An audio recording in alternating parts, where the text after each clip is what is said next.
Welcome to Sober Readings. Today is Saturday, the 13th of June. Let's begin today's episode with the Serenity Prayer. God, grant us the serenity to accept the things we cannot change, courage to change the things we can, and the wisdom to know the difference.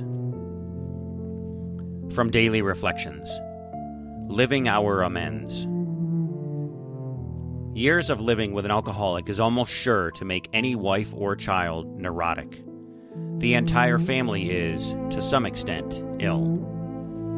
That's from the Big Book of Alcoholics Anonymous, page 122. It is important for me to realize that, as an alcoholic, I not only hurt myself, but also those around me. Making amends to my family, and to the families of alcoholics still suffering, will always be important. Understanding the havoc I created and trying to repair the destruction will be a lifelong endeavor. The example of my sobriety may give others hope and faith to help themselves. Today's reading from 24 Hours, June 13 AA Thought for the Day. In AA, we have to re-educate our minds. We have to learn to think differently. We have to take a long view of drinking instead of a short view. We have to look through the glass to what lies beyond it. We have to look through the night before to the morning after. No matter how good liquor looks from the short view, we must realize that in the long run it is poison to us. Have I learned to look through the bottle to the better life that lies ahead? The meditation for the day.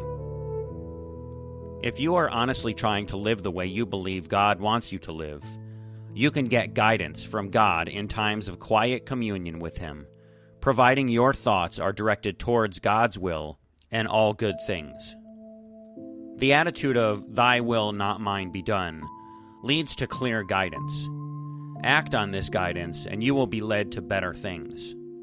Your impulses seem to become less your own and more the leading of God's Spirit acting through your thoughts. Obeyed, they will bring you the answers to your prayers.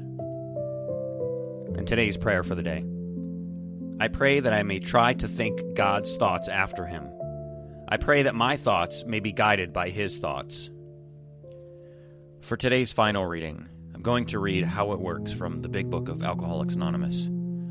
As many of you know, the first 2.5 pages of this chapter are read at the beginning of each AA meeting. Today, this reading, especially the first line, has new and a very special meaning to me. Recently, a close friend, a fellow in the program, a mentor, passed away, or as we say in the program, he graduated. He passed away after 29 years of sobriety and would have celebrated 30 years next month. The legacy he left behind has changed the face of a community, and countless people have not only got sober but stayed sober because of his dedication to sobriety and to AA. Like many people whose lives he not only touched but changed, I will never forget him. May you forever be in God's hands, my friend. How it works. Rarely have we seen a person fail who has thoroughly followed our path. Those who do not recover are people who cannot or will not completely give themselves to this simple program. Usually men and women who are constitutionally incapable of being honest with themselves. There are such unfortunates. They are not at fault. They seem to have been born that way. They are naturally incapable of grasping and developing a manner of living which demands rigorous honesty. Their chances are less than average. There are those, too, who suffer from grave emotional and mental disorders, but many of them do recover if they have the capacity to be honest. Our stories disclose in a general way what we used to be like, what happened, and what we are like now. If you have decided you want what we have and are willing to go to any length to get it, then you are ready to take certain steps. At some of these we balked. We thought we could find an easier, softer way, but we could not. With all the earnestness at our command, we beg of you to be fearless and thorough from the very start. Some of us have tried to hold on to our old ideas, and the result was nil until we let go absolutely. Remember that we deal with alcohol. Cunning, baffling, powerful. Without help, it is too much for us. But there is one who has all power. That one is God, May you find him now. Half measures availed us nothing. We stood at the turning point. We asked his protection and care with complete abandon. Here are the steps we took which are suggested as a program of recovery. 1. We admitted we were powerless over alcohol, that our lives had become unmanageable. 2. Came to believe that a power greater than ourselves could restore us to sanity. 3.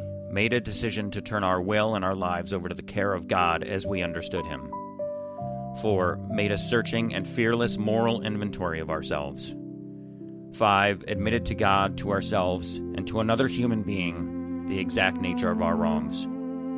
6. We're entirely ready to have God remove all these defects of character. 7. Humbly asked him to remove our shortcomings. 8. Made a list of all persons we had harmed and became willing to make amends to them all. 9. Made direct amends to such people wherever possible, except when to do so would injure them or others.